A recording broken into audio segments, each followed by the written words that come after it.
வேர்க்கடலை வேர்க்கடலையில ஊட்டச்சத்து தன்மை, அதிக புரத உள்ளடக்கம் மற்றும் திருப்திகரமான மொறுமொறுப்பு காரணமா இது ஒரு சிறந்த சிற்றுண்டி தேர்வாக இருக்கும்.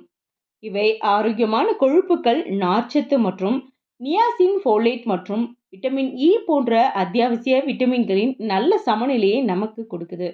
ஹாய் ஹலோ ஃப்ரெண்ட்ஸ், வணக்கம் அண்ட் வெல்கம் டு தேன் மிட்டா யூடியூப் சேனல். வேர்க்கடலையின் பயன்கள் மற்றும் அது நமக்கு கொடுக்கக்கூடிய ஆரோக்கிய நன்மைகள் என்னென்ன அப்படிங்கிறத நாம் இந்த பதிவில் தெரிஞ்சுக்கலாம்.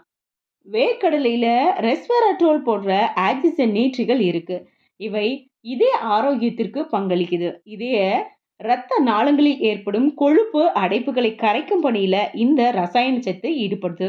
நாம தினமும் ஒரு கைப்பிடி அளவு நிலக்கடலை சாப்பிட்றது இதயத்திற்கு ரொம்பவே நல்லது. இதனால கூடுதலா உடம்பில் சதையும் போடாது. வேர்க்கடலையில உள்ள உயிர் வேதிப்பொருட்கள் நரம்பு செல்களை நன்கு செயல்பட தூண்டுது. இதனால நரம்பு மண்டலத்துடன் தொடர்புள்ள பார்க்கின்சன், அல்சைமர் போன்ற ஞாபக மறதி நோய்கள் வராமல் தடுக்கப்படுது. அது மட்டும் இல்லைங்க, படிக்கும் மாணவ மாணவியர்களுக்கு வேர்க்கடலையை தொடர்ந்து நம்ம சாப்பிட்ற தர்றதுனால ஞாபக மறதி ஏற்படாது அப்படின்னு சொல்றாங்க உணவு ஆய்வாளர்கள். அது மட்டும் இல்ல, நரம்பு சம்பந்தமான நோய்கள் வராமல் தடுக்கும் ஆற்றலும் வேர்க்கடலைக்கு உண்டு. இந்த வேர்க்கடலையில 30 விதமான ஊட்டச்சத்துக்கள் இருக்கு. இதுல புரதம் அதிகம். வேர்க்கடலையில் மேலுள்ள தோலில் அதிக சத்துக்கள் இருக்கிறதுனால அதனை நாம தோல் நீக்காம சாப்பிட்றது ரொம்பவே அவசியம். அது மட்டும் இல்லைங்க, ஸ்கூல் போயிட்டு வர குழந்தைங்களுக்கு மாலை நேரத்துல வேக வச்ச வேர்க்கடலையை சாப்பிட்டு கொடுத்துட்டு வந்தோம்னா சோர்வா வர்ற அவங்களுக்கு மூளை சுறுசுறுப்பா இயங்கும் அப்படின்னு சொல்றாங்க.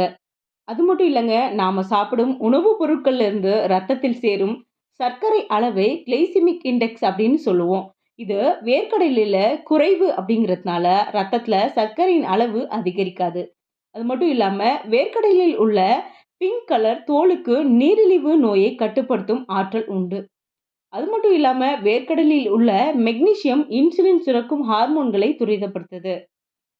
மேலும் கர்ப்பிணி பெண்கள் வேர்க்கடலையை தொடர்ந்து சாப்பிட்டு வரும்போது அவங்களுக்கு பிறக்கும் குழந்தைகளுக்கு நரம்பு கோளாறுகள் ஏற்படாது. வேர்க்கடலையில் கர்ப்பிணி பெண்களுக்கு மிகவும் அவசியமான விட்டமின் ஏ மற்றும் நீரில் கரையக்கூடிய விட்டமின் பி3 போன்ற சத்துக்கள் அதிகம் இருக்கு.